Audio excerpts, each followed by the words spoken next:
વડોદ પ્રાથમિક શાળાના વિદ્યાર્થીઓએ તાજેતરમાં એ ડિવિઝન પોલીસ સ્ટેશનમાં કાર્યરત વિવિધ વિભાગોની મુલાકાત લઈને કાર્ય પદ્ધતિથી અવગત થયા હતા। પ્રાથમિક શાળાના વિદ્યાર્થીઓએ PI, PSI, ASI, head constable અને કોન્સ્ટેબલ સાથે પીએસઓની કામગીરીની સમજણ મેળવી હતી।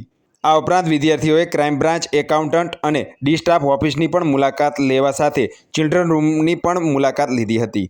તેમજ મહિલા Abhayam helpline desk 181, cyber crime helpline desk 1930, આ ઉપરાંત પોલીસ હેલ્પલાઇન 100ની કામગીરી કેવા સંજોગોમાં ઉપયોગમાં આવે છે તેની સંપૂર્ણ માહિતી અને માર્ગદર્શન વિદ્યાર્થીઓએ મેળવ્યું હતું। તેમજ પોલીસ સ્ટેશનમાં કાર્યરત જેલ વિશેની પણ માહિતી વિદ્યાર્થીઓએ મેળવી હતી। સંપૂર્ણ માહિતી વિદ્યાર્થીઓને પીએસઆઈ AR ડાંગર તેમજ LIBના રાજુભાઈ તથા નૈતિક ત્રિવેદી અને 181 મહિલા કર્મચારી દ્વારા વિદ્યાર્થીઓને માર્ગદર્શન પૂરું પાડવામાં આવ્યું હતું।